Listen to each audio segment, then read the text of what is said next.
এবার দিবাকেও হাত করবার জন্য দিবার পক্ষে আইনিও লড়তে দেখা যাবে দিবানন্দিনীকে। বিস্তারিত জানতে সম্পূর্ণ ভিডিওটি দেখতে থাকুন। আসসালামু আলাইকুম প্রিয় দর্শক, সবার কি অবস্থা? হাজির হয়ে গেলাম দীপ্ত টিভি নিবেদিত বকুলপুর সিজন 2 এর 692তম পর্বে কী সব ঘটতে চলছে তার অগ্রিম খবর নিয়ে।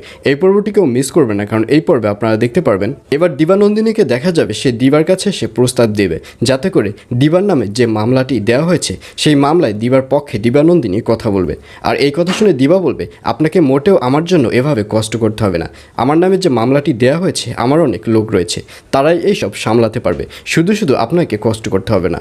আর এইসব কথা শুনে দিবানন্দিনী বলবে, অবশ্যই কষ্ট করব, কারণ আমি চাই না যে তোমার কোনো ক্ষতি হোক। কারণ তোমার আর আমার মাঝে শত্রুতা থাকলেও তোমার একটা বিপদ হোক সেটা আমি কখনোই চাই না। এবং এক পর্যায়ে দিবানন্দিনীকে দেখা যাবে সে এক পর্যায়ে জোর করে মামলায় সাক্ষী দিতে দেখা যাবে আগামী পর্বে।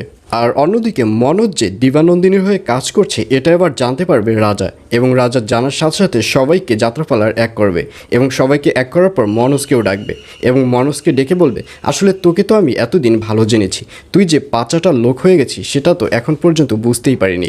আর এই কথা শুনে মনোজ বলবে, আপনি কার কথা বলতে চাচ্ছেন? তখন রাজা বলবে, তুই যে দিবানন্দিনীর পাচাটা শুরু করেছিস, তুই যে দিবানন্দিনীর সাপোর্টে কাজ করা শুরু করে দিয়েছিস, এটা আমি আজকে জানলাম। তুই যে এই কোয়ালিটির লোক সেটা আমি আগে কখনোই ভাবতে পারিনি যে দিবানন্দিনীর মতো একটা মেয়ের সাথে তুই কাজ করবি। আর এইসব কথা শুনে মনোজকে দেখা যাবে সে অনেক বেশি রেগে যাবে এবং এক পর্যায়ে ওখানের যে বাস রয়েছে সে বাস নিয়ে রাজাকে মারতে আসবে মনোজ বলবে, এই লোকটা অনেক বাজে, এই লোকটার কারণে যাত্রাপালায় কোনো মেয়ে এসেই থাকতে পারে না, এই যাত্রাপালাটা ধ্বংসের মূল কারণ হচ্ছে এই রাজা, আজকে আমি রাজাকে মেরেই ফেলবো। এবং তারা যখন এই ধরনের মারামারি করতে যাবে তখন ওখানের গণেশদাকে দেখা যাবে সে তাদেরকে আটকাবে এবং গণেশদা বলবে, তোরা শান্ত হ, তোরা যদি এভাবে করতে থাকিস তাহলে আমি কিন্তু যাত্রাপালা থেকে সরে যাব। আর অন্যদিকে এসআই মুজাহিদকে দেখা যাবে সেবার আব্বা চেয়ারম্যানের পাশাপাশি উগান্ডাকেও সন্দেহ করা শুরু করবে। সে ভাববে যে দাদাভাইয়ের সাথে আব্বা চেয়ারম্যানের পাশাপাশি উগান্ডা রয়েছে এবং এক পর্যায়ে উগান্ডা এবং আব্বা চেয়ারম্যান মিলে রুহিকে থ্রেট করেছে যে রুহি যদি উগান্ডাকে বিয়ে করতে চায় তাহলে রুহিকে মেরে ফেলবে। আর এজন্যই এই সময় রুহি চুপ হয়ে আছে। এইসব সন্দেহ করতে দেখা যাবে এসআই মুজাহিদকে।